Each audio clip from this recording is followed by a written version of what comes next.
Then David said, This is the house of the Lord God, and this is the altar of the burnt offering for Israel. And David commanded to gather together the strangers that were in the land of Israel, and he set masons to hew wrought stones to build the house of God. And David prepared iron in abundance for the nails, for the doors of the gates, and for the joinings, and brass in abundance without weight. Also cedar trees in abundance. For the Zidonians, and they of Tyre, brought much cedar wood to David.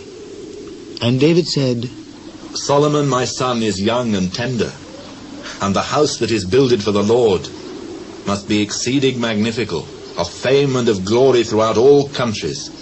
I will therefore now make preparation for it. So David prepared abundantly before his death. Then he called for Solomon his son, and charged him to build an house for the Lord God of Israel. And David said to Solomon, My son, as for me, it was in my mind to build an house unto the name of the Lord my God.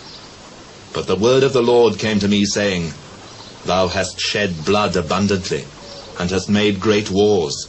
Thou shalt not build an house unto my name, because thou hast shed much blood upon the earth in my sight. Behold, a son shall be born to thee, who shall be a man of rest, and I will give him rest from all his enemies round about. For his name shall be Solomon, and I will give peace and quietness unto Israel in his days.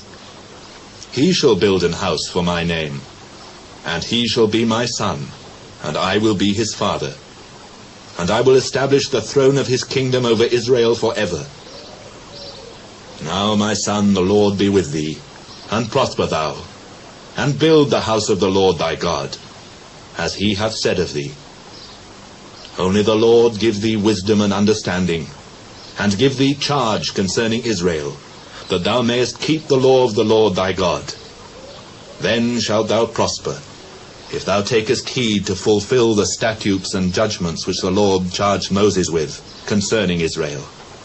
Be strong and of good courage. Dread not, nor be dismayed.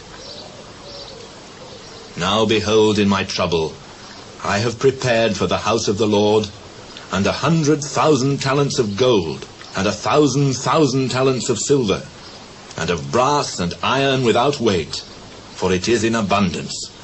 Timber also and stone have I prepared, and thou mayest add thereto. Moreover, there are workmen with thee in abundance, hewers and workers of stone and timber, and all manner of cunning men for every manner of work. Of the gold, the silver, and the brass, and the iron there is no number. Arise, therefore, and be doing, and the Lord be with thee. David also commanded all the princes of Israel to help Solomon his son, saying, Is not the Lord your God with you? And hath he not given you rest on every side? For he hath given the inhabitants of the land unto mine hand. And the land is subdued before the Lord, and before his people. Now set your heart and your soul to seek the Lord your God. Arise, therefore, and build ye the sanctuary of the Lord God, to bring the ark of the covenant of the Lord, and the holy vessels of God into the house that is to be built to the name of the Lord.